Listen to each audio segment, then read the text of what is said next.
Bismillahirrahmanirrahim. Nahmaduhu wa nusalli ala rasulihil karim. Amma ba'd. Tuan-tuan muliakan Allah Subhanahu wa ta'ala. Menjadi satu hakikat, satu kebenaran, yang mana Nizamuddin, orang di Nizamuddin, masyaikh Nizamuddin adalah merupakan masyaikh kami. Kami di Rewin adalah merupakan orang yang kelahiran daripada Nizamuddin, yang datang daripada Nizamuddin, sehingga Haji Abdul Wahab dan Maulana Ihsan sendiri mengatakan bahawa orang di Nizamuddin adalah orang yang mana yang telah pergi juga merupakan masyaikh kami. Mereka merupakan masyaikh kita, dan yang masih ada juga merupakan masyaikh kita. Jadi hendaklah kita menghargai mereka. Beliau mengatakan sebagaimana satu orang yang pergi ke pasar dan dia melihat ada setengah pasar kedai-kedai yang ditutup, dan mereka mengatakan ini kedai-kedai ini ditutup. Jadi kita mengatakan pada mereka bahawa kedai yang hendaklah menghargai kedai-kedai yang dibuka. Kedai-kedai yang dibuka kerana satu masa nanti yang sedang dibuka ini juga akan ditutup. Tuan-tuan mulia, Allah Subhanahu wa ta'ala telah ciptakan 7 benda, yang mana 7 benda ini, pertama sekali Allah Subhanahu wa ta'ala telah menciptakan cahaya, dan daripada cahaya ini Allah Subhanahu wa ta'ala ciptakan arash dan kursi Allah. Kemudian perkara yang kedua, Allah Subhanahu wa ta'ala telah ciptakan udara,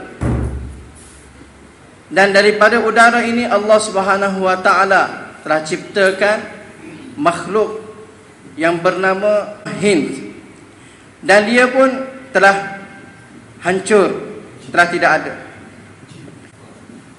Kemudian yang ketiga, Allah ta'ala telah ciptakan air, dan daripada air ini Allah Subhanahu wa ta'ala telah ciptakan makhluk yang bernama Bin. Di semua ini ada dalam Hasyiah Jalalain disebutkan tentang perkara ini, dan ini pun telah tidak ada. Kemudian Allah Subhanahu wa ta'ala ciptakan api. Daripada api ini Allah Subhanahu wa ta'ala telah ciptakan jin, dan seterusnya Allah Subhanahu wa ta'ala telah ciptakan tanah yang berbau wangi. Daripada tanah yang berbau wangi ini Allah Subhanahu wa ta'ala telah ciptakan buah-buahan, bunga-bungaan. Kemudian Allah Subhanahu wa ta'ala telah ciptakan tanah yang berbau busuk, dan daripada tanah yang berbau busuk ini Allah Subhanahu wa ta'ala telah ciptakan manusia. Tuan-tuan dimuliakan Allah Subhanahu wa ta'ala, Allah Subhanahu wa ta'ala telah ciptakan manusia daripada bahan yang kotor, berbau busuk, daripada titisan air yang kotor. Allah Subhanahu wa ta'ala ciptakan manusia. Kemudian Allah ta'ala ciptakan manusia sebagai makhluk yang paling cantik. Laqad khalaqnal insana fi ahsani taqwim. Sesungguhnya kami telah ciptakan manusia ini sebaik-baik ciptaan yang paling cantik. Kenapa?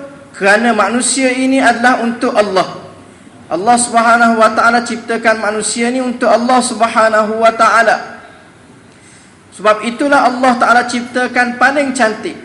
Manusia, ciptaan manusia ini lebih cantik, lebih sempurna daripada Jibril alaihi salam, lebih daripada Mikail, lebih daripada Israfil, lebih daripada Israel. Paling cantik, ahsani taqwim, Allah Ta'ala ciptakan. Satu, Allah Ta'ala ciptakan manusia ini paling cantik kerana untuk Allah. Yang kedua, daripada ciptaan manusia ini terzahirnya kekuasaan Allah Subhanahu wa Ta'ala. Cipta daripada bahan yang kotor, bahan yang berbau busuk, dan daripada air yang kotor. Tetapi daripada bahan tersebut terciptanya yang terbaik, yang paling cantik. Tuan-tuan mulia, hari ini yang kita faham, kalau nak menciptakan satu bahan plastik, nak supaya bahan tersebut jadi bahan yang berkualiti, maka hendaklah diambil daripada bahan plastik yang kualiti, barulah akan terciptanya yang berkualiti. Tetapi sekiranya sesuatu benda itu diciptakan, dibuat daripada bahan yang tak ada kualiti, maka akan terbentuk plastik yang tidak kualiti, bahan plastik yang tidak berkualiti. Ini secara zahir yang kita fikirkan. Tetapi Allah Ta'ala telah ciptakan manusia daripada bahan yang kotor, daripada bahan yang berbau busuk, daripada cecair yang kotor, terciptanya manusia ciptaan yang paling cantik. Tuan-tuan mulia, Allah Subhanahu wa Ta'ala ciptakan manusia untuk Allah. Allah Subhanahu wa Ta'ala telah ciptakan manusia untuk Allah. Manusia diciptakan bukan untuk kebendaan. Ulama telah tulis bahawa semua kitab-kitab yang terdahulu yang diturunkan oleh Allah, kitab Taurat, Injil, Zabur, semua terkandung di dalam Al-Quran, terhimpun di dalam Al-Quran. Dan semua Al-Quran terhimpun di dalam Bismillahirrahmanirrahim. Kemudian semua Bismillahirrahmanirrahim, iaitu daripada semua kitab, daripada kitab Taurat, Injil, Zabur, kemudian semua Al-Quran terhimpun di dalam huruf ba. Ulama tulis bahawa bahasa Arab ini adalah satu-satunya bahasa. Bahasa Arab adalah satu-satunya bahasa yang mana satu huruf dia pun mengandungi makna. Dan makna ba ialah wahyal ittisalu syai'i bisyai', menyambungkan sesuatu dengan sesuatu yang lain. Jadi di dalam ba ini nak menyatakan bahawa Allah Subhanahu wa Ta'ala nak menyatakan kepada manusia, wahai manusia, aku adalah untukmu dan kamu adalah untukku. Dalam perkataan ba ini, dalam huruf ba ini mengandungi makna Allah Ta'ala nak beritahu kepada manusia, wahai manusia, wahai hambaku, aku adalah untukmu dan kamu adalah untukku. Tuan-tuan mulia, Allah Subhanahu wa Ta'ala ciptakan manusia bukan untuk benda. Bahkan Allah Ta'ala fahamkan kepada manusia bahawa aku adalah untukmu dan kamu adalah untukku. Tuan-tuan, untuk kenal satu perkara ataupun sesuatu perkara itu dikenali dalam tiga keadaan. Satu, kita nak kenal sesuatu, kita nak tahu benda ini, sesuatu benda ini, apa dia benda ini, diciptakan daripada apa, apakah benda ini, keadaan dia. Untuk mengetahui keadaan sesuatu benda, maka kita ada panca indera, 5 panca indera kita yang Allah Ta'ala anugerahkan kepada kita untuk kita kenal keadaan sesuatu benda tersebut. Contohnya, Allah SWT, antara panca indera ialah mata. Untuk tahu macam mana benda ini, maka melalui mata kita dapat melihat apakah bentuk benda tersebut. Dan melalui lidah, melalui panca indera, dari rasa lidah kita akan dapat tahu apa rasa benda ini. masin ke, manis ke, tawar ke.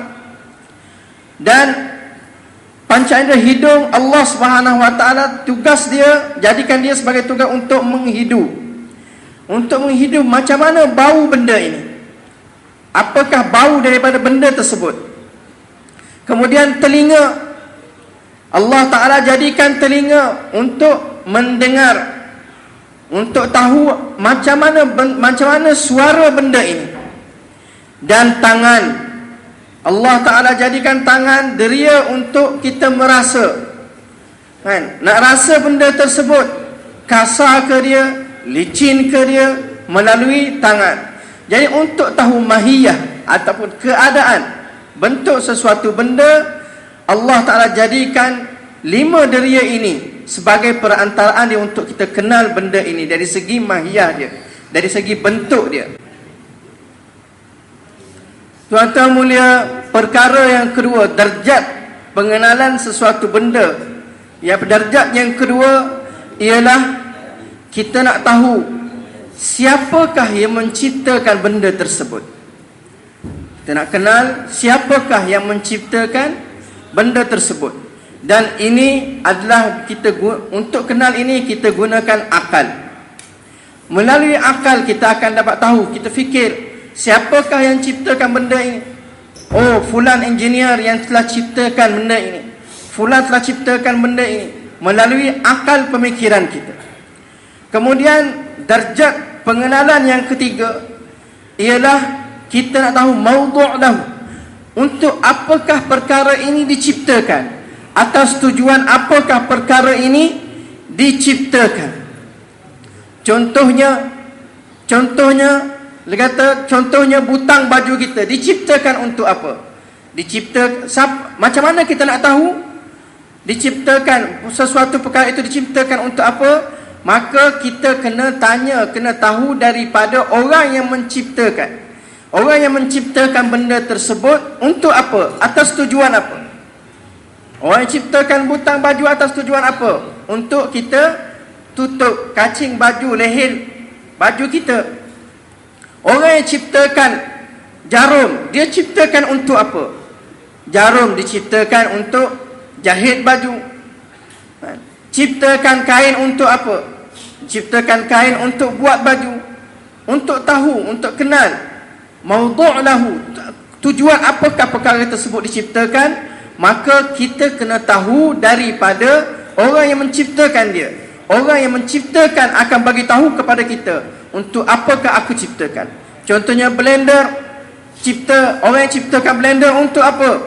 Untuk hancurkan sesuatu perkara, untuk hancurkan makanan dan sebagainya. Jadi tuan-tuan mulia, kita semua ini adalah ciptaan Allah. Allah Ta'ala yang ciptakan kita. Jadi untuk apa kita ciptakan? Untuk apa kita diciptakan? Allah Ta'ala ciptakan kita untuk apa? Maka kita kena tahu daripada Allah. Hanya Allah yang bagi tahu kepada kita untuk apa kita diciptakan. Dan Allah Subhanahu wa Ta'ala telah bagi tahu melalui khulasah daripada seluruh Al-Quran, daripada semua kitab-kitab terdahulu, dihimpunkan dalam Al-Quran, dihimpunkan dalam Bismillah, dihimpunkan dalam huruf ba, nak bagi tahu kepada kita, wahai hamba aku ciptakan kamu untuk aku dan aku adalah untuk kamu. Kamu telah diciptakan untuk aku. Kita semua diciptakan adalah untuk Allah. Tuan-tuan mulia, Allah Ta'ala bagi tahu, wahai hamba-Ku, kamu jadilah untuk aku. Kamu jadilah untuk aku. Jadilah untuk aku. Semua tuan-tuan mulia daripada Al-Quran, daripada kitab-kitab dahulu, dan daripada Al-Quran diceritakan bermacam-macam kisah. Diceritakan tentang syurga, diceritakan tentang neraka, diceritakan tentang dosa pahala, diciptakan berbagai-bagai perkara. Fahamkan lagi dan lagi, fahamkan lagi dan lagi. Allah Ta'ala memahamkan kita lagi dan lagi. Semua ini Allah Ta'ala buat, Allah Ta'ala ciptakan semua ini atas satu maksud, iaitu terhimpun dalam kata ba tadi, iaitu supaya kita semua jadi untuk Allah. Supaya kita semua jadi untuk Allah. supaya kita jadi milik Allah Subhanahu wa taala. Daripada semua Al-Quran, semua kita terdahulu memahamkan pada kita lagi dan lagi, dan daripada situ hanya untuk fahamkan satu perkara sahaja, iaitu supaya kita jadi milik Allah, supaya kita jadi untuk Allah Subhanahu wa taala.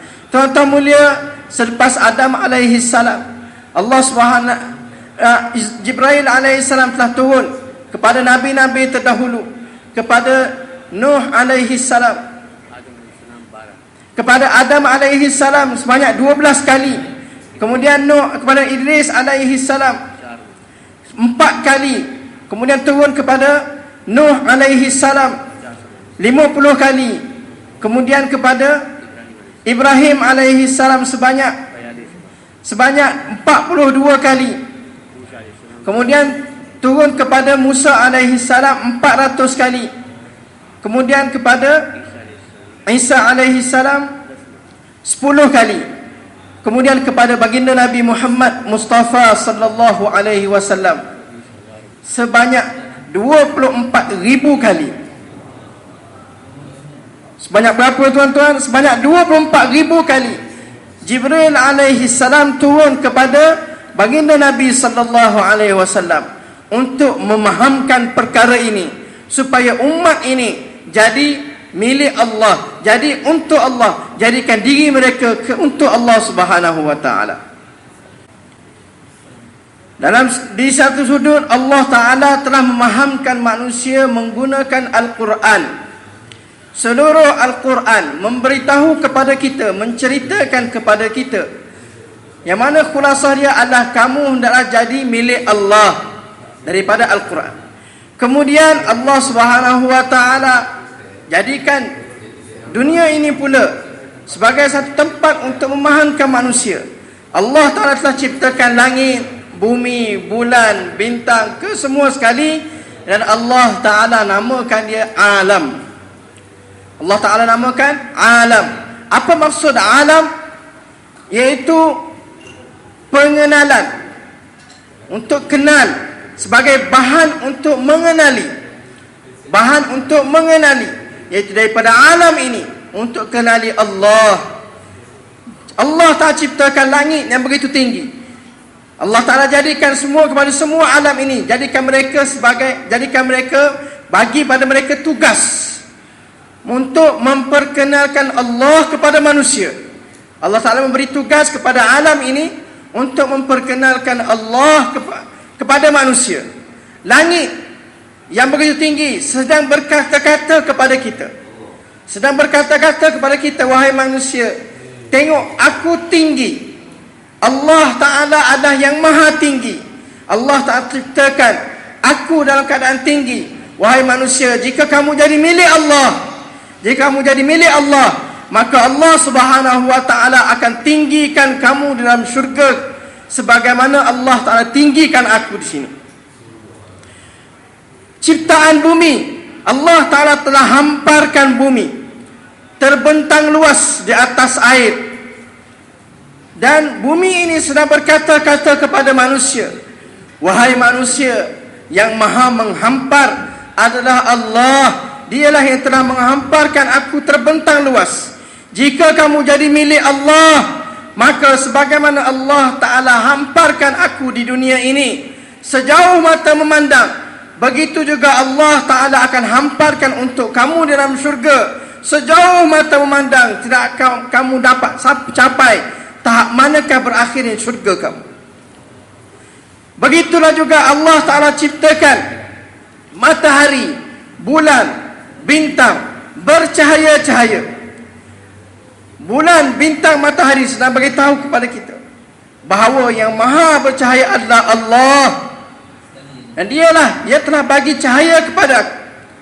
Sekiranya kamu jadi milik Allah, maka sebagaimana Allah Ta'ala telah mencahayakan bulan, bintang, matahari, begitulah juga Allah Subhanahu wa taala akan mencahayakan kamu di dalam syurga Allah Subhanahu wa taala. Wahai hamba-Aku, jadilah kamu milik aku.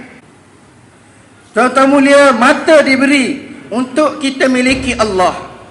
Telinga diberi untuk kita miliki Allah. Hidung diberi untuk kita miliki Allah.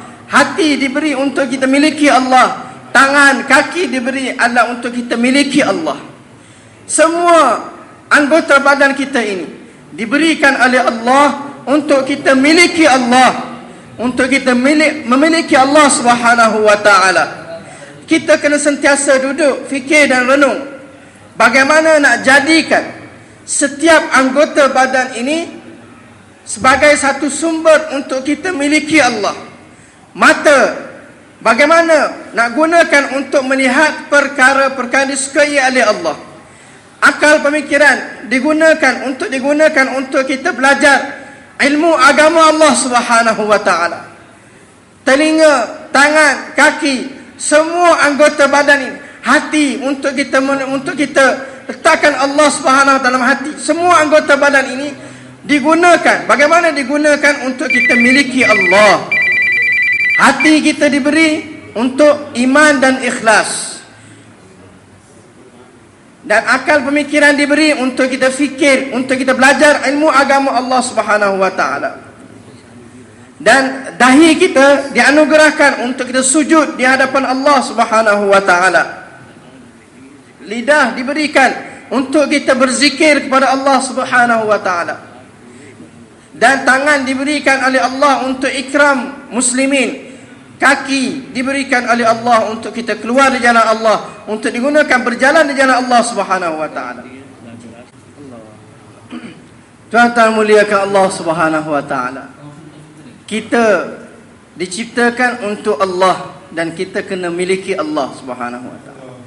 Kita dihantar ke dunia ini untuk kita miliki Allah. Saya nak bagi tahu kepada tuan-tuan satu kisah, dan beliau kata harap tuan-tuan semua yang mengantuk tu buka mata, berhati betul-betul, kan? Yang tunduk tu angkat kepala, kan? Saya nak cerita satu kisah di Karachi apabila tiba waktu raya Aidil Adha. Di sana raya Aidil Adha dia panggil perayaan kambing, kan? Kenapa? Kerana menjadi satu suasana yang begitu meriah. Mereka setiap rumah menyembelih kambing-kambing dan orang akan pergi ke bazar sebelum hari raya untuk membeli kambing. Ada satu orang ayah ni, dia telah bawa anak dia ke pasar kambing untuk beli kambing. Jumpa tengok satu kambing cantik. Anak dia pun dah berkenan. Maka tanya kepada tuan punya kambing harga kambing tersebut.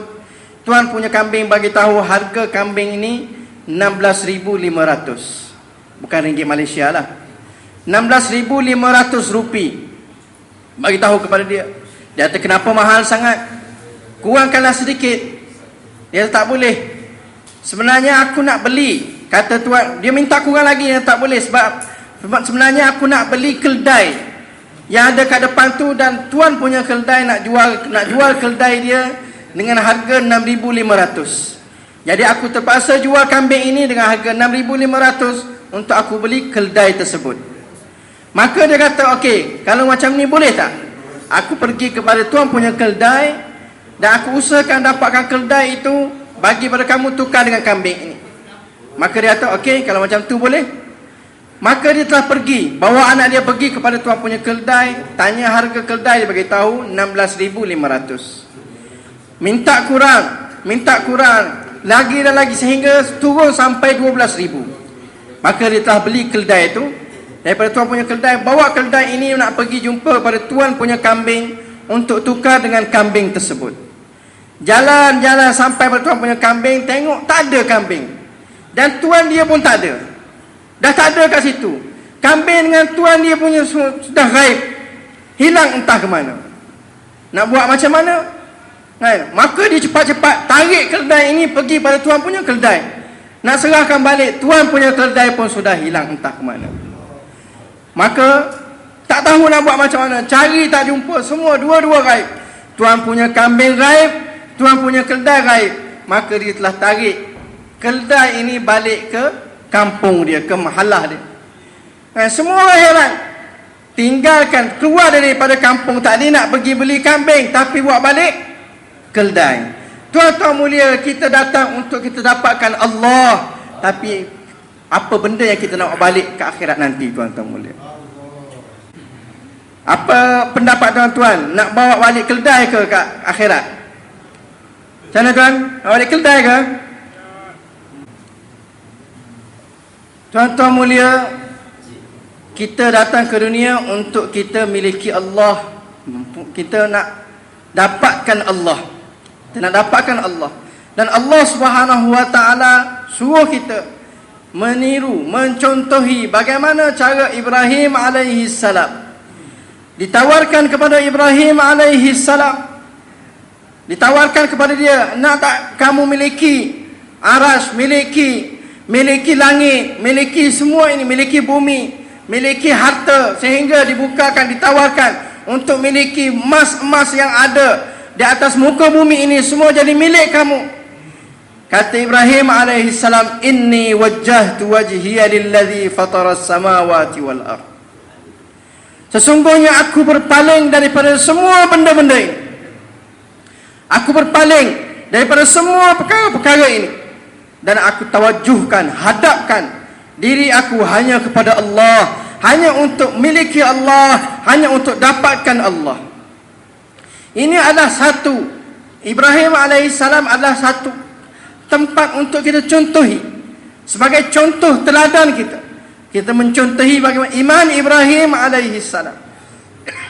Iman ini adalah satu perkara yang kita perlu usahakan. Sebab itulah iman kena memiliki kan. Perkara pertama sekali yang kita nak usahakan adalah iman ini. Iman Ibrahim alaihissalam. Sebab itulah tuan-tuan mulia, apabila kita dalam solat, kita tawajuhkan seluruh anggota badan kita, kan, muka kita ke arah kiblat. Iaitu tawajuh hanya kepada Allah. Hati kita hanya kepada Allah Subhanahu wa taala. Dalam Al-Quran, Allah Subhanahu wa taala ceritakan kisah dua nabi yang bertanya bagaimana Allah Subhanahu wa taala hidupkan kembali kehidupan yang telah mati. Dua nabi yang telah bertanya kepada Allah, bagaimana Allah taala hidupkan kembali benda yang telah mati. Dan satu Uzair alaihi salam yang mengatakan pada Allah, yang bertanya kepada Allah, dan anna, dengan menggunakan perkataan anna, dengan penuh tanya pada Allah Subhanahu wa taala, bagaimana Allah taala boleh ciptakan benda yang telah hancur, reput, tulang belulang dia semua sekali, daging dia telah hancur, reput menjadi debu-debuan. Bagaimana Allah taala ciptakan? Kemudian nabi yang kedua adalah Ibrahim alaihi salam. Telah tanya kepada Allah Subhanahu wa taala, kaifa tuhyil mauta? Bagaimana engkau menghidupkan benda yang telah mati ya Allah? Dan untuk dua nabi ini Allah taala bagi tahu kepada Ibrahim alaihi salam, kamu wahai Ibrahim, bila Ibrahim tanya, bagaimana kamu menghidupkan yang telah mati ya Allah? Maka Allah taala perintahkan kepada Nabi Ibrahim alaihi salam supaya tangkap 4 ekor burung dan hancurkan. Dia campurkan sekali, letak di tempat 4 penjuru, dan tengok bagaimana aku hidupkan kembali, buat kembali. Untuk Uzair alaihi salam, untuk fahamkan Uzair alaihi salam, Allah taala telah matikan Uzair alaihi salam selama 100 tahun. Tengok bagaimana aku nak hidupkan. Matikan Uzair alaihi salam selama 100 tahun. Tuan-tuan mulia, soalan yang sama, bagaimana menghidupkan benda yang telah mati? Tetapi jawapan yang berlainan. Untuk Ibrahim alaihissalam, Allah Ta'ala suruh tangkap burung dan buat macam ini, hancurkan letak. Untuk Uzair alaihissalam, matikan 100 tahun. Kenapa? Soalan yang sama, patutnya jawapan yang sama, tetapi jawapan yang berlainan kerana cara bertanyanya berlainan. Cara bertanyanya lain. Ibrahim alaihissalam tanya, kaifa? Macam mana ya Allah? Memang kau menghidupkan, tapi bagaimana nak menghidupkan? Bagaimana kau menghidupkan ya Allah? Maka ini cara Allah Ta'ala fahamkan dia. Adapun Uzair alaihissalam, dia tanya dengan penuh rasa kehairanan. Anna, menggunakan perkataan anna, iaitu persoalan yang ditanya dengan penuh perasaan hairan. Macam mana nak boleh hidupkan balik benda yang telah hancur? Seolah-olah macam tu. Bagaimana Allah Ta'ala boleh hidupkan balik benda yang telah hancur. Maka Allah Subhanahu wa taala telah matikan Uzair alaihi salam selama 100 tahun untuk fahamkan dia. Bagaimana nak fahamkan dia? Kamu heran bagaimana aku hidupkan sekarang ni, mati 100 tahun. Tuan-tuan mulia, Allah Subhanahu wa taala telah dakwahkan tentang yakin pada Allah taala ni selama 24 jam. Setiap masa Allah taala mendakwahkan tentang keyakinan kepada Allah, dakwah tentang iman. Hari ini yakin, dakwah kepada keyakinan yang rosak, keyakinan yang salah dijalankan selama 24 jam dalam kehidupan kita. Di mana kita pergi mendengar laungan tentang duit, tentang jual itu, jual ini, tentang rumah, dilaungkan suara laungan tentang kenderaan, tentang kereta, tentang emas, intan, belian, tentang pangkat dan sebagainya. Laungan-laungan tentang kebendaan, kepada yakin yang rosak, yakin yang salah, kepada perkara yang tidak ada kaitan dengan iman, dilaungkan dalam kehidupan manusia selama 24 jam. Maka Allah Ta'ala juga mendakwahkan manusia kepada yakin yang betul selama 24 jam melalui azan. Allah Ta'ala dakwahkan kepada manusia, dakwahkan manusia kepada yakin yang betul selama 24 jam. Setiap kali solat 5 waktu disyariatkan azan. Dan di seluruh dunia, yang mana yang pulau yang paling pertama sekali Pulau Selva kan, yang dilaungkan azan, pertama sekali dilaungkan azan bila mula setiap hari 24 jam dilaungkan azan. Kemudian selepas itu sehingga dikatakan tidak ada satu saat pun berlalu alam ini, dunia ini, yang tidak dilaungkan azan padanya. Bermula daripada Pulau Selva, dilaungkan azan, Allahu Akbar, Allahu Akbar. Allah Ta'ala sedang mendakwahkan manusia kepada iman, kepada yakin yang betul bahawa Allah Ta'ala lah yang paling besar. Selain daripada Allah, semua makhluk ini, semua perkara ini adalah kecil, tidak ada bandingannya sedikit pun dengan Allah. Allah Ta'ala lah yang paling besar, dialah yang memiliki segala-galanya. Tuan-tuan mulia, hari ini kalau dalam satu rumah tempat menyimpan, almari yang digunakan untuk menyimpan perkara-perkara yang berharga, simpan duit, emas, belian, rantai dan sebagainya, kunci almari itu dipegang oleh ketua rumah tersebut. Kunci almari akan dipegang oleh ketua rumah, dan setiap ahli rumah yang nak ambil sesuatu daripada almari tersebut, dia mesti datang jumpa dengan ketua rumah dan ambil kunci daripada ketua rumah, barulah dia boleh ambil sesuatu daripada almari tersebut. Tuan-tuan mulia, yang paling besar, yang paling agung dalam alam ini, dalam dunia ini, di seluruh di dunia ini, dalam alam ini, tuan-tuan, adalah Allah. Dialah manusia nak ambil khazanah Allah Ta'ala, mesti jumpa Allah Ta'ala dulu, mesti miliki Allah Ta'ala terlebih dahulu. Lahu maqalidus samawati wal ardh. Dialah Allah yang pemilik segala-galanya, pemilik langit dan bumi, yang merupakan kunci semua ini di tangan Allah Subhanahu wa taala. Kamu nak miliki syurga, syurga sedang terkunci. Nak buka pintu syurga kena ambil daripada Allah. Kamu nak buka pintu khazanah Allah, pintu khazanah harta dan sebagainya, dia sedang berkunci, dan kunci tadi dimiliki oleh Allah Subhanahu wa taala. Semua perkara ini sedang berkunci, dan kunci dia sedang dimiliki oleh Allah, di tangan Allah Subhanahu wa taala. Jadi kamu hendaklah miliki Allah. Kamu hendaklah miliki Allah. Usaha di atas dunia ini untuk miliki Allah. Ini Allahu Akbar, Allahu Akbar. Dialah Allah yang paling besar. Kemudian laungan lagi diberikan, asyhadu an la ilaha illallah. Kamu hendaklah bina keyakinan kepada Allah Subhanahu wa taala. Bina yakin mengikut syariat Allah Subhanahu wa taala. Hendaklah mengikut syariat Allah, dakwah dijalankan, tuan-tuan. Hendaklah yakin kepada Allah, yakin kepada keagungan Allah. Kemudian asyhadu anna Muhammadar Rasulullah. Hendaklah beriman, meyakini, mengikuti cara Muhammad sallallahu alaihi wasallam. Menerangkan lagi azan 24 jam berjalan. Hayya 'alas salah. Hayya 'alas salah. Kamu hendaklah dalam kehidupan kamu berjalan mengikut syariat Allah Subhanahu wa taala. Berjalan mengikut syariat Allah Subhanahu wa taala. Jadi ini tuan-tuan mulia, dakwah kepada yakin, dakwah kepada iman, Allah taala jalankan selama 24 jam setiap hari.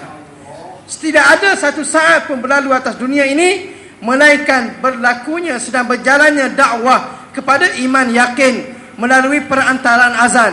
Kenapa? Kerana dakwah kepada yakin yang rosak juga dijalankan sebanyak selama 24 jam di dunia ini. Kemudian tuan-tuan mulia, yang dia bagi tahu tadi pulau di Indonesia namanya Selvak. Kemudian berjalan lagi pergi kepada pulau Sumatera pula. Selepas Selvak bermulanya azan di pulau Sumatera. Kemudian daripada Sumatera pula Jakarta. Kemudian lintas sempadan Indonesia datang pula ke Malaysia. Belum berakhir lagi waktu di Indonesia, bermulanya waktu di Malaysia. Kemudian daripada Malaysia bermulanya pula Burma. Kemudian selepas Burma bermula pula Dhaka. Kemudian selepas Dhaka bermulanya India. Kemudian di India, di seluruh India, daripada Sri Lanka sehinggalah kepada Kolkata, daripada Sri Lanka sehinggalah kepada Bombay. Semua ini dilaungkan suara kepada kita bahawa semua perkara ini tidak boleh memberi apa-apa manfaat dan tidak memiliki apa-apa. Semua ini adalah di tangan Allah Subhanahu wa taala, dimiliki oleh Allah Subhanahu wa taala. Di India, Srinagar yang pertama sekali azan dilaungkan. Di Pakistan pula adalah Sialkot, waktu yang sama. Kemudian daripada Sialkot sampailah ke Gwadar di hujung Pakistan sana. Semua melaungkan azan dalam setiap masa berjalan. Berbeza-beza masa dia selepas ini berlaku, lepas ini semua melaungkan suara azan. Kemudian daripada Pakistan pergi pula kepada Afghanistan. Daripada Afghanistan pergi pula kepada Meskud. Kemudian daripada Meskud kepada Baghdad pula. Daripada antara Meskud dengan Baghdad ini beza dia 1 jam. Daripada Meskud nak pergi sampai ke Baghdad, adanya 5 buah negara Arab yang besar-besar. Hijaz, Yaman, Kuwait, Iraq dan Emirat.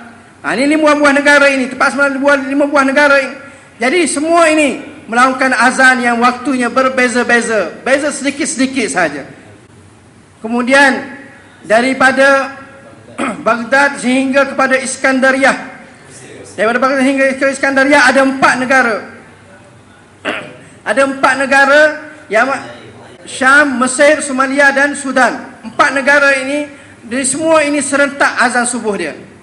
Kemudian Iskandariah, Istanbul, Turki. Dua semua ini dia punya urutan istiwa dia, iaitu matahari dia sama saja.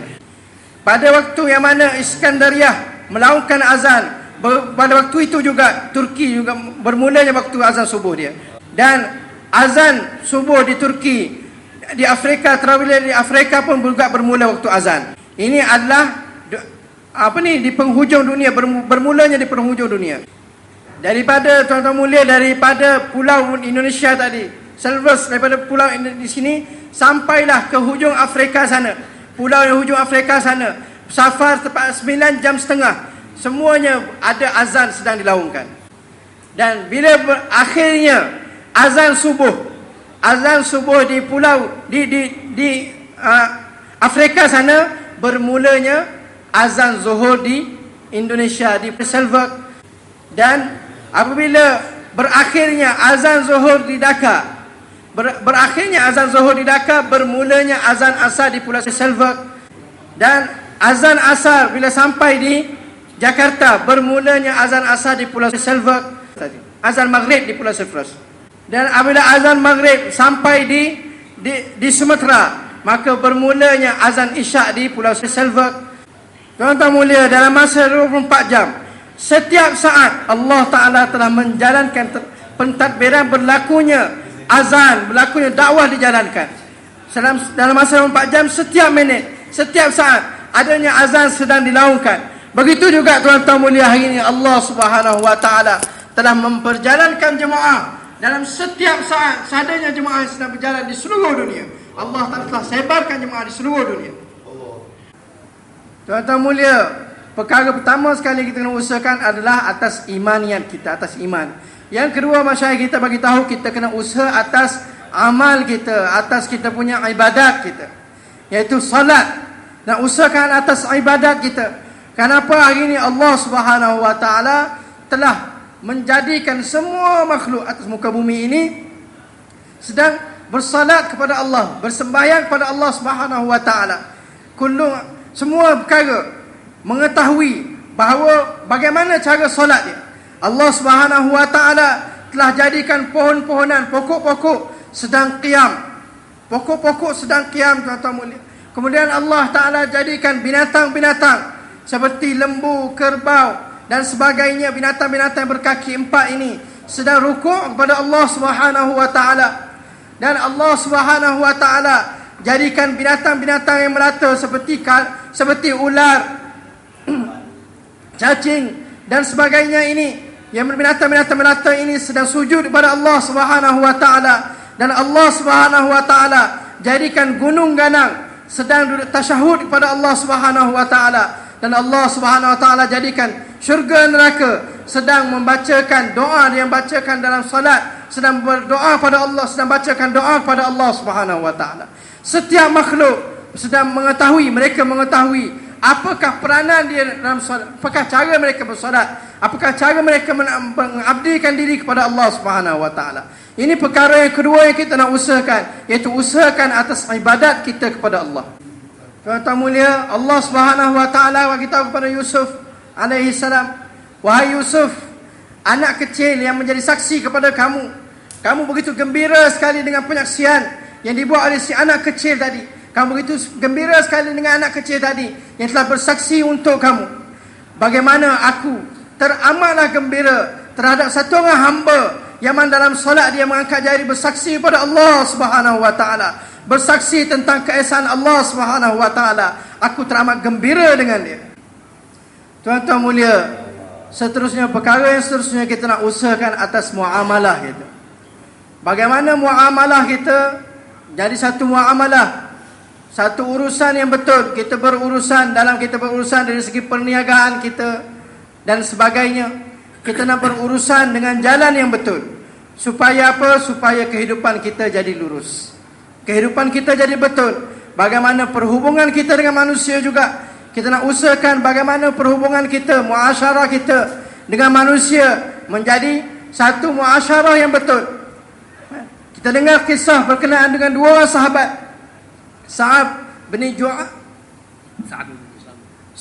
Jusamah radhiyallahu ta'ala anhu dan Mu'adz bin Malik radhiyallahu Auf bin Malik radhiyallahu ta'ala anhuma. Sa'ab bin Jusamah dan Auf bin Malik ini adalah dua sahabat yang rapat, yang amat rapat mereka berdua ini. Dan Sa'ab bin Jusamah mati dahulu, kemudian selepas beberapa ketika baru tibanya Auf bin Malik. Apabila Sa'ab bin Jusamah radhiyallahu ta'ala anhu telah meninggal, maka Auf bin Malik telah berjumpa dengan Sa'ab bin Jusamah dalam mimpi dia dan telah tanya kepada dia, bagaimana keadaan kamu? Tanya daripada Sa'ab bin Jusamah, bagaimana keadaan kamu? Dia bagi tahu, tengok dia dalam keadaan yang mana di leher dia ada kesan sesuatu, ada sesuatu kesan, macam ada kesakitan di leher dia. Tanya, bagaimana keadaan kamu? Dia bagi tahu bahawa kita ini sama saja, cuma beza sedikit je. Aku orang yang ada di alam kubur boleh melihat orang di atas kehidupan dunia. Adapun orang kehidupan dunia tidak boleh melihat orang dalam kubur. Macam dalam kita kehidupan hari ini ada cermin yang mana kita daripada dalam boleh lihat orang di luar, orang di luar tidak boleh lihat kita di dalam. Jadi dia bagi tahu, aku tahu bahawa selepas 8 hari nanti anak perempuan aku akan meninggal. Sekarang ada memang diberitahu kepada ahli kubur tentang keadaan orang di dunia, mereka dapat melihat. Dan dia bagi tahu bahawa aku ada sedikit masalah, aku sedang menanggung sedikit azab. Kenapa? Bila ditanya, Auf bin Malik radhiyallahu ta'ala tanya, apa dah jadi, kenapa terjadi demikian? Dia bagi tahu, aku ada ambil 10 dinar daripada satu orang Yahudi dan aku tidak memulangkannya, tidak pulangkan 10 dinar kepada orang Yahudi tadi. Sedangkan dia tak guna pun 10 dinar ni. Dia tak guna pun 10 dinar ni. Cuma tidak pulangkan semula. 10 dinar ini dia telah simpan dalam sarung pedang dia. Dia telah simpan dalam sarung pedang dia 10 dinar ini tak pulangkan kepada Yahudi. Maka telah menyebabkan dia kubur telah mendapat siksa daripada Allah Subhanahu wa taala kerana 10 dinar. Oleh itu tuan-tuan mulia, setiap sen, setiap ringgit yang kita ambil daripada orang, kita hendaklah pulangkan semula. Jangan kita ambil daripada sesiapa dengan cara yang tidak betul, walaupun 1 sen, walaupun 1 ringgit, walaupun 2 ringgit. Kenapa? Ini adalah satu muamalah yang tidak betul. Dia, kerana 10 dinar tadi menyebabkan dia telah menanggung siksa dalam kubur. Maka apabila diberitahu macam ini, ayah dia telah ambil 10 dinar tadi pergi pada Yahudi. Yahudi itu tak nak terima pun, kan? Yahudi tak nak terima. Dia bagi tahu bahawa Sa'ab ibn Juthama ni satu orang yang baik, satu orang sahabat yang baik. Tak apa, aku tak nak, kan? Sehingga bapa dia bagi tahu kepada dia bahawa kerana 10 dinar inilah Sa'ab ibn Juthama sedang disiksa di dalam kubur. Kamu ambillah duit. Kemudian selepas hari anak dia meninggal. Jadi tuan-tuan mulia nak bagi tahu kepada kita bahawa dalam kehidupan kita ini, kita kena usaha untuk kita jaga kita punya muamalah, kita punya hubungan. Sekali di Khaybar, tuan-tuan mulia, dalam peperangan Khaybar, dalam peperangan Khaybar datang satu orang pengembala kambing kepada Nabi SAW dengan bawa kambing-kambing bersama dengan dia, dan datang tanya kepada sahabat-sahabat yang lain, mana Muhammad sallallahu alaihi wasallam? Mana Muhammad sallallahu alaihi wasallam? Maka orang bagi tahu Muhammad sallallahu alaihi wasallam ada dalam khemah. Maka dia bagi tahu ada dalam khemah. Satu orang yang begitu hebat, nabi akhir zaman, nabi penghulu kepada segala nabi, pemerintah di sini, bagaimana dia dalam khemah? Maka orang bagi tahu dia ada dalam khemah. Maka dia telah datang kepada Nabi sallallahu alaihi wasallam. Tanya kepada Nabi sallallahu alaihi wasallam, wahai Muhammad, kamu dakwahkan kepada apa? Dakwahkan tentang apa? Maka Nabi sallallahu alaihi wasallam telah bagi tahu bahawa aku dakwah pada la ilaha illallah. Maka Yahudi tadi telah tanya lagi, kalau aku ucapkan la ilaha illallah, apa yang aku akan dapat? Maka kata Nabi sallallahu alaihi wasallam, malana, kamu akan dapat apa yang kami dapat. Kemudian kamu akan dipertanggungjawabkan, ma alaina, kamu akan dipertanggungjawabkan apa yang dipertanggungjawabkan kepada kami. Maka si Yahudi tadi dah telah menerima perkara tersebut dan telah terima Islam, telah mengucap, telah masuk Islam di tangan Nabi sallallahu alaihi wasallam dan ingin bersama dengan Nabi sallallahu alaihi wasallam dalam peperangan Khaybar. Tapi Nabi sallallahu alaihi wasallam telah bagi tahu bahawa kambing-kambing yang ada pada kamu ini adalah amanah orang Yahudi. Kambing-kambing yang ada pada kamu, kamu hanya pengembala. Kamu hendaklah pulangkan amanah ini kepada pemiliknya. Maka dia telah bagi tahu, kan, Yahudi ini telah bagi tahu, ya Rasulullah, ini adalah harta orang Yahudi, harta musuh kita. Kamu pun bagi tahu bahawa kita boleh ambil harta musuh kita. Maka Nabi sallallahu alaihi wasallam telah bagi tahu kepada dia mafhum dia bahawa demi Allah, ini bukan harta rampasan, ini adalah amanah. Ini adalah amanah. Dengan kamu keluar dari jalan Allah, dengan kamu berjihad di jalan Allah, kamu tidak akan terlepas daripada amanah ini. Dengan keluar 4 bulan di jalan Allah Subhanahu wa taala, dengan keluar 40 hari di jalan Allah taala, kita tidak akan terlepas daripada amanah. Daripada amanah yang diberikan oleh manusia kepada kita. Tidak akan terlepas. Amanah adalah satu perkara yang penting. Rasulullah telah ajar kepada Yahudi tadi, bahawa kamu kena pulangkan amanah ini. Walaupun kamu syahid, berjuang di jalan Allah Subhanahu wa taala, kamu tidak akan terlepas daripada amanah. Maka Rasulullah telah arahkan Yahudi yang telah masuk Islam tadi untuk pulangkan semula kambing kepada tuan dia. Maka dia telah bawa kambing-kambing tersebut, pulangkan semula kepada pemiliknya, dan datang berjihad bersama dengan Nabi sallallahu alaihi wasallam sehinggalah dia telah perang dan syahid. Maka Nabi sallallahu alaihi wasallam mengatakan, wah wah wah wah, masya-Allah, wah wah, dia telah syahid untuk agama Allah taala dan syurga telah jadi milik dia. Maaf, mana kata minta maaf, dah terlebih dari masa. Dia kata letih ke tuan-tuan? Tak letih lah. Tak letih Tuan-tuan mulia, seterusnya kita nak usahakan atas akhlak. Bagaimana akhlak kita dengan manusia menjadi akhlak yang baik, akhlak yang betul. Kenapa akhlak ini adalah satu perkara yang amat-amat ditekankan dalam agama kita, dalam Islam, amat-amat ditekankan. Dalam kita buat dakwah, bagaimana kita nak wujudkan hubungan yang baik dengan manusia, berakhlak dengan akhlak yang baik dengan setiap manusia. Tuan-tuan mulia, akhlak adalah satu perkara yang amat-amat ditekankan. Bagaimana hubungan kita dengan sahabat handai kita, dengan saudara se-Islam kita, dengan jiran tetangga kita, berakhlak dengan akhlak yang baik. Cuba kita lihat tuan-tuan mulia dalam salat jenazah. Apabila seorang Islam meninggal dunia, maka kita akan salatkan jenazah dia. Secara zahirnya salat jenazah ini tak harus, tak boleh. Kenapa? Cuba kita lihat, perhatikan secara zahirnya. Jenazah diletakkan di depan dan kita berdiri betul-betul dengan jenazah tersebut dan kita mengangkat takbir. Ada sedikit persamaan dengan penyembahan berhala. Ada sedikit persamaan.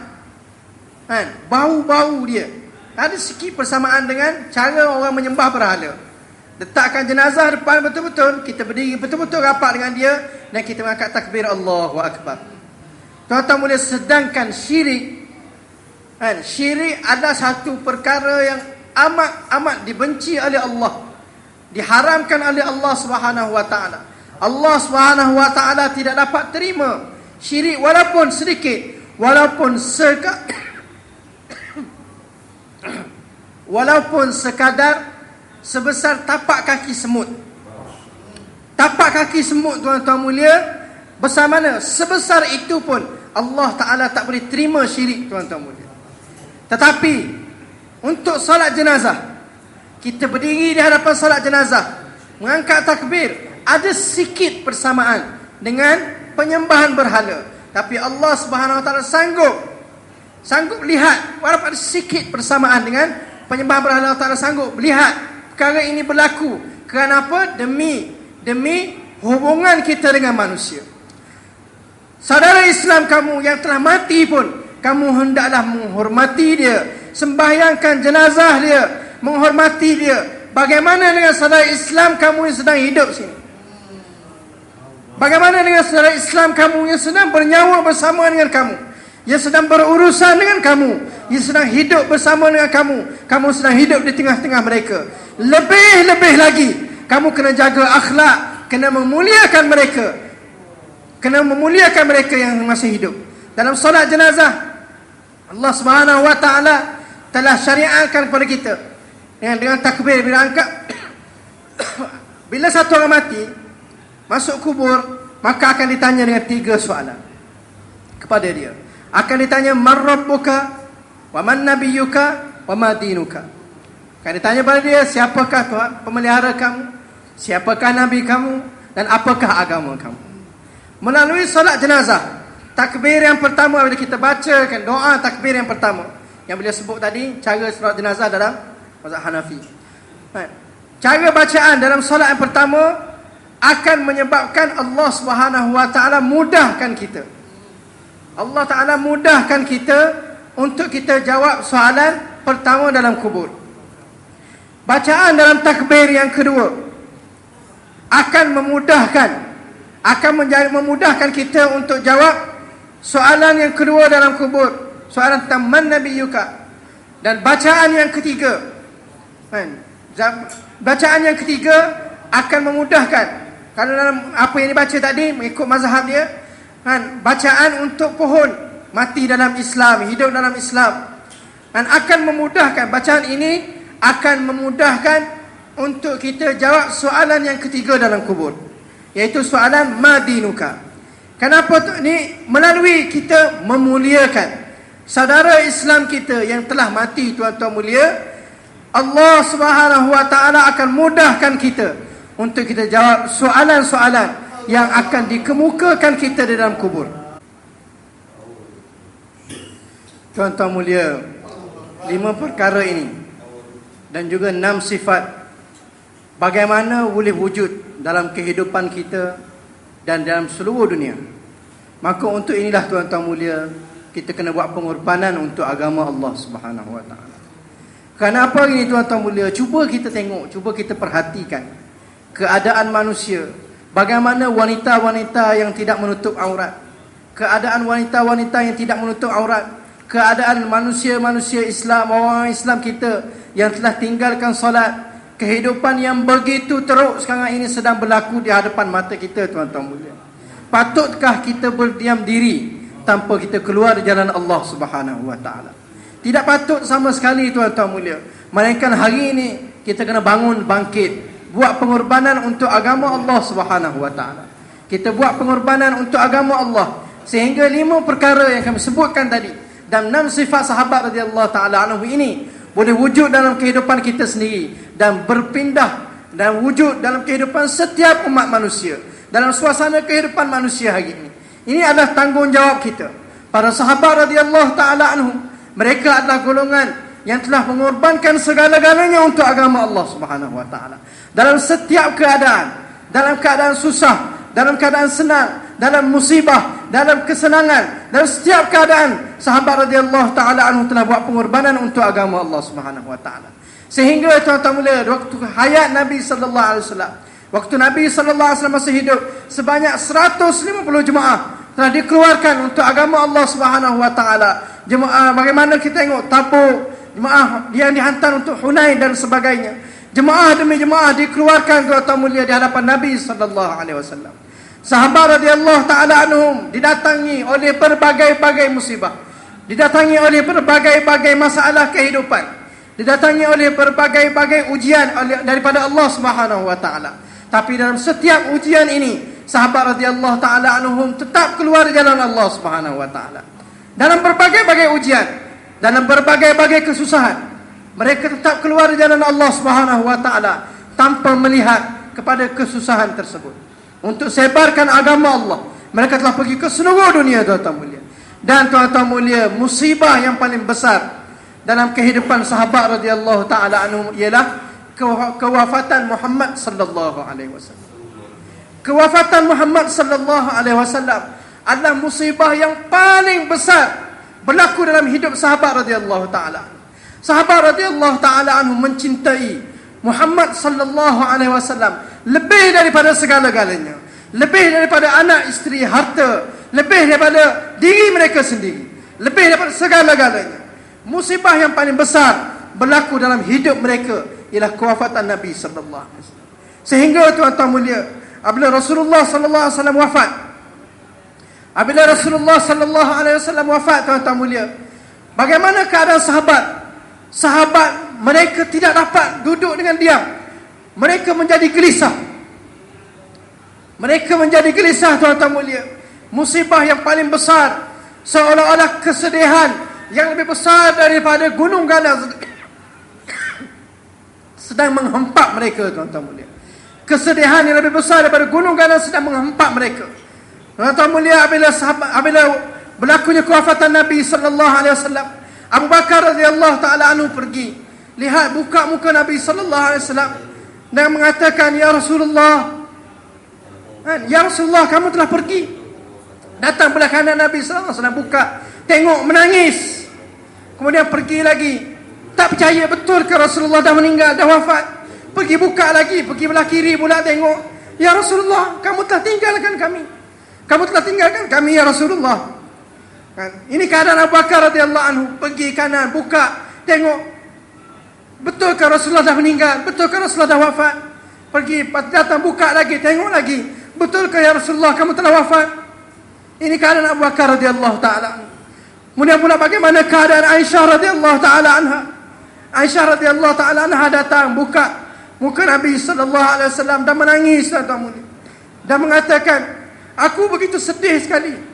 Aku begitu sedih sekali. Sehingga kesedihan aku ini, kalau diletakkan di atas gunung Ganang, maka gunung Ganang akan hancur kerana menanggung kesedihan aku ini." Sedih. Aisyah radhiyallahu taala anha tak dapat menerima hakikat. Seolah-olah tak dapat menerima hakikat. Kesedihan begitu, aku begitu sedih sekali. "Ya Rasulullah, kamu telah tinggalkan kami." Dan mengatakan bahawa kesedihan ini sekiranya diletakkan di atas gunung, nescaya gunung akan hancur lebur menanggung kesedihan tersebut. Bagaimana anak baginda sallallahu alaihi wasallam, Fatimah Zahra radhiyallahu taala anha, apabila datang buka muka, tengok Rasulullah sallallahu alaihi wasallam telah pergi, mengatakan, "Ya abata, wahai ayahanda, kamu telah pergi tinggalkan aku, dan kamu telah sampai ke syurga Allah, dan anak kamu ditinggalkan sendirian di dunia ini. Ya Rasulullah, kamu telah tinggalkan aku, anak kamu telah tinggalkan aku sendirian di dunia ini, ya Rasulullah." Begini keadaan sekali tuan-tuan mulia sahabat radhiyallahu taala, sehingga tuan-tuan mulia apabila jenazah Rasulullah sallallahu alaihi wasallam dibawa dan dikebumikan, tuan-tuan mulia, sahabat radhiyallahu taala anhu tak dapat menerima, tuan-tuan mulia. Anas radhiyallahu taala anhu yang telah timbunkan pasir ke atas jenazah Nabi sallallahu alaihi wasallam, apabila balik, maka Fatimah radhiyallahu taala anha telah kata, "Wahai Anas, sanggup engkau letakkan tanah di atas jasad ayah aku Muhammad sallallahu alaihi wasallam? Sanggup engkau berbuat demikian, wahai Anas? Apa kamu telah buat? Sanggup engkau telah meletakkan tanah, kamu telah timbuskan tanah di atas jenazah ayah aku. Apa yang kamu telah buat, wahai Anas?" Keadaan sahabat radhiyallahu anhu begitu sekali, tuan-tuan mulia. Dengan kewafatan Nabi sallallahu alaihi wasallam, musibah yang paling besar berlaku kepada mereka. Dan dalam keadaan macam ini, tuan-tuan mulia, dalam keadaan macam ini, sahabat radhiyallahu taala anhu berpendapat bahawa semua sahabat kena berada di Madinah. Keadaan pada masa itu pun menuntut sahabat radhiyallahu taala anhu berada di Madinah, sehingga Umar radhiyallahu taala anhu sendiri memberi pandangan supaya sahabat radhiyallahu taala anhu berada di Madinah. Kenapa? Hiraqal telah menghantar tentera seramai 200,000 orang untuk menyerang Madinah. Muhammad telah meninggal, telah wafat. Sekarang hantar tentera 200,000 orang untuk menyerang Madinah.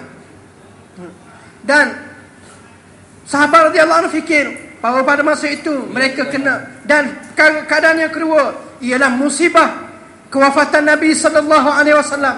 Musibah yang pertama ialah satu musibah datangnya 200,000 orang tentera musuh untuk menyerang Madinah, yang mana dalam Madinah adanya wanita-wanita sahabat. Mereka tak pandang pada wanita isteri-isteri mereka, tetapi adanya dalam Madinah cucu baginda Nabi sallallahu alaihi wasallam, adanya dalam Madinah isteri-isteri baginda Nabi sallallahu alaihi wasallam yang suci di Madinah, tuan-tuan mulia. Dan sekarang ini datang 200,000 orang tentera nak menghancurkan Madinah. Ini musibah. Dan satu lagi musibah kewafatan Nabi sallallahu alaihi wasallam. Dalam musibah ini pun, tuan-tuan mulia, sahabat radhiyallahu taala anhum, Abu Bakar radhiyallahu taala tetap ingin keluarkan jemaah, kosongkan Madinah. Kenapa? Pada masa itu berlakunya 3 keadaan. Tiga telah berlaku. Adanya orang yang mana tidak ingin bayar zakat, ada orang yang mengingkari zakat, adanya orang yang mana Musailamah Al-Kadzab telah mendakwa dia jadi Nabi baru. Ada orang Islam yang telah terpengaruh, dan ada orang Islam yang baru peluk Islam bila wafatnya Nabi sallallahu alaihi wasallam telah murtad. Mereka telah murtad. 3 takaza ini, keadaan orang Islam telah berubah. Maka Abu Bakar radhiyallahu taala anhu mengatakan, "Aku tetap akan keluarkan jemaah walaupun dalam keadaan musibah ini." Umar radhiyallahu taala anhu datang kepada Abu Bakar radhiyallahu taala anhu dan mengatakan, "Wahai Abu Bakar, kita kena tahan tentera Usama dan biarkan semua orang Islam lelaki berada di Madinah." Berada di Madinah. Kenapa? Aku bukan khawatir. Aku bukan khawatir kepada isteri-isteri orang Madinah, tapi aku khawatir di Madinah adanya isteri-isteri Nabi sallallahu alaihi wasallam. Abu Bakar radhiyallahu anhu telah tumbuk dada Umar radhiyallahu taala anhu. "Wahai Umar, dulu kamu satu orang yang perkasa, satu orang yang berani di zaman jahiliah. Apa dah jadi kepada kamu hari ini? Kenapa kamu cakap perkara-perkara yang seolah-olah satu orang yang pengecut? Kenapa kamu sedang bercakap percakapan satu orang yang pengecut, wahai Umar? Kalaulah kamu takut, bimbang terhadap keselamatan isteri-isteri Nabi sallallahu alaihi wasallam, demi Allah, dalam isteri-isteri Nabi sallallahu alaihi wasallam adanya anak aku Aisyah radhiyallahu taala anha. Kalau sekiranya dengan kosongkan Madinah ini akan menyebabkan serigala-serigala datang dan mencabik-cabikkan mayat-mayat isteri-isteri Nabi sallallahu alaihi wasallam, aku sanggup tengok perkara ini, tapi aku tak sanggup tengok apa yang kekurangan yang berlaku dalam orang Islam. Dalam orang Islam hari ini.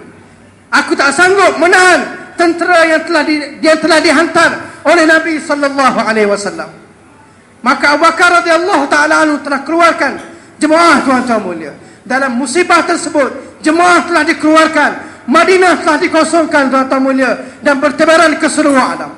Dalam setiap keadaan, dalam berbagai-bagai musibah, sahabat radhiyallahu taala telah keluar di jalan Allah Subhanahu wa taala. Tuan-tuan mulia, maka jemaah orang Madinah telah dikeluarkan, tuan-tuan mulia. Madinah dikosongkan. Selama semua lelaki-lelaki Madinah yang layak untuk keluar di jalan Allah, yang sihat, semua dikeluarkan daripada Madinah, sehingga Madinah kosong daripada orang lelaki. Sebanyak 11 jemaah telah dibentuk dan dihantar ke seluruh tempat, dihantar kepada berbagai-bagai tempat. Jemaah-jemaah ini telah dibentuk, dihantar kepada berbagai-bagai tempat, tuan-tuan mulia, sehingga selama 6 bulan jemaah ini bergerak, maka Islam telah tersebar semula di seluruh tanah Arab. Islam telah tersebar semula di seluruh tanah Arab, tuan-tuan mulia. Jadi tuan-tuan mulia, hari ini kerja yang sama yang Allah Subhanahu wa taala bagi pada kita, tuan-tuan. Kita adalah umat Muhammad sallallahu alaihi wasallam. Maka untuk ini kita semua sedia, tuan, insya-Allah. Sedia, tuan, insya-Allah.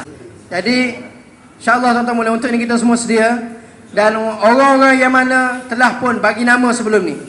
Masa Maulana Syaukat, masya-Allah, semoga Allah Taala kekalkan keberkatan dalam diri dia. Masa Maulana Syaukat Bayan, Maulana telah ramai orang bagi nama. Jadi orang bagi nama ni tak payah angkat tangan. Maulana minta orang yang belum bagi nama lagi, minta angkat tangan. Belum bagi nama lagi.